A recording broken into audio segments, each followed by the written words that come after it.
Why does half of the Christian internet sound like this? Real Christians support Israel because they're God's chosen people, and if we just send enough money to Israel, we can make the rapture happen. And the other half sound like this. Bro, did you know it's all Israel's fault that I didn't get a girlfriend?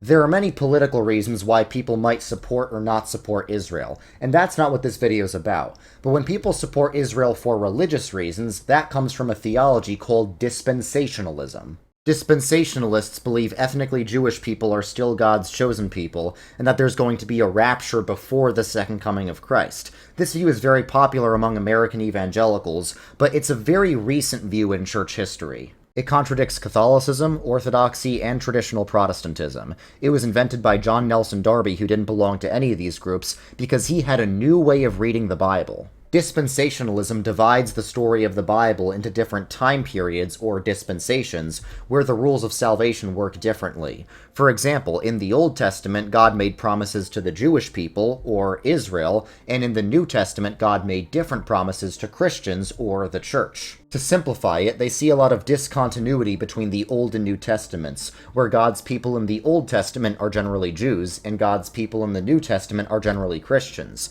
But since God's promises can't wear off, the promises God makes to his people in the Old Testament apply to modern-day Jewish people, and the promises God makes to his people in the New Testament apply to Christians. So that's why they think God has promised to protect and bless the modern-day Jewish people, which today mostly exist in the state of Israel. However, historic Christianity sees more continuity between the Testaments and says God has only had one people. So while dispensationalists think the Jews have the continuity from Old Testament Israel and the Christians are a new thing, historic Christianity thinks Christians have the continuity from Old Testament Israel and Rabbinic Judaism is a new thing. You can put all Christian groups on a spectrum based on how much continuity or discontinuity they see between the testaments. On the radical discontinuity end are the dispensationalists, because they think God has different peoples in the testaments and the rules of salvation are different for each.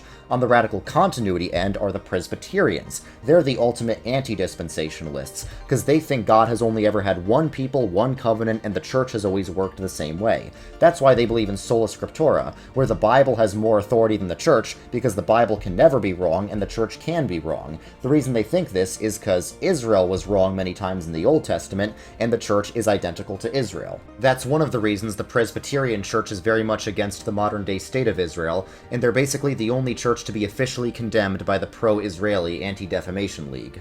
The Catholics are probably in the middle of the spectrum, because they agree that God has only ever had one people, and Israel is the continuity of the church, but they do think the church is substantially different and stronger than Old Testament Israel because it's infallible. The Lutherans and the Eastern Orthodox are similar to the Catholics on this question, but dispensationalists are still the odd ones out. So how did dispensationalism get so popular? To understand why, you need to understand that dispensationalists have a doomsday mentality, where things are going to keep getting worse and worse in society until the rapture, when Christians are sucked off the earth and they escape this great tribulation that the rest of the world is going to go through. They think the state of Israel is a fulfillment of God's promises to the Jewish people, so they see it as a sign that the rapture is about to happen. We don't have time to go into all the dispensationalist lore, because it's a lot, but one of the things they bring up are Ezekiel 38-39. It says that in the latter years, meaning towards the end of time, Israel will be attacked by this mysterious nation Gog, and Gog will come up against the land of Israel, but God will glorify himself by granting Israel the victory. And of course, dispensationalists interpret this promise as referring to the modern-day state of Israel. One of the reasons they think this is because the language of Israel being gathered back out of all the nations is kind of how the modern-day state of Israel was formed. But why was this doomsday theology so appealing in the first place, especially in America? Well, here's something you need to understand about people. When things aren't going well for them, they like to have an explanation.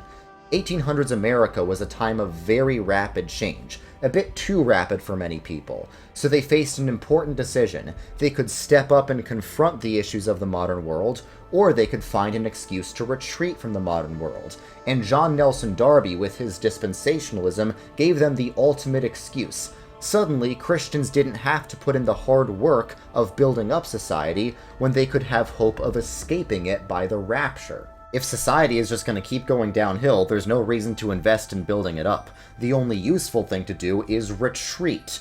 Dispensationalists gave American Christianity a retreatist mindset, where we have to leave all the major centers of culture. Retreat from the cities, they're disgusting and sinful, you have to move to a farm in the middle of nowhere. Retreat from the major universities, they're teaching evil secular ideologies. Start your own fundamentalist Bible colleges. Retreat from modern science, it's run by people who don't have a biblical worldview. And most importantly, retreat from the mainline churches. They're all corrupt and liberal. Start your own non-denominational Bible churches where dispensationalism can spread rapidly. Mainline Protestantism used to be America's standard religion, and it was always firmly anti-dispensationalist. But as more and more people have left mainline Protestantism and become non-denominational, dispensationalism has had more and more freedom to spread rapidly. This allowed dispensationalists to make lots of media, like the Scofield Reference Bible, the Left Behind series, and Jack Chick tracts, which made dispensationalism seem mainstream in American culture. As dispensationalism rose, it formed an alliance with our good old friend politics, with both sides trying to appeal to the dispensationalist vote, and both sides further encouraging dispensationalism. Of course, not all Christians went along with this, and it caused many of them to resent Israel even more.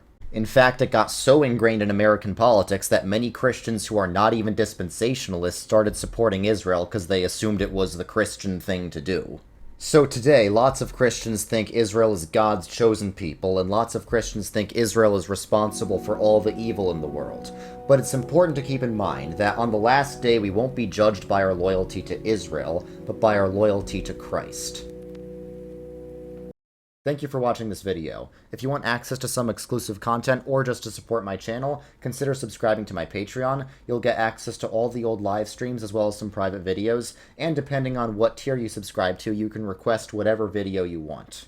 Also in the description will be the Redeem Zoomer Discord server, where all denominations are welcome to fellowship and share ideas. However, it's important that if you join, you don't let this replace real-life Christian fellowship, which is why also in the description is a map of traditional Protestant churches for you to attend.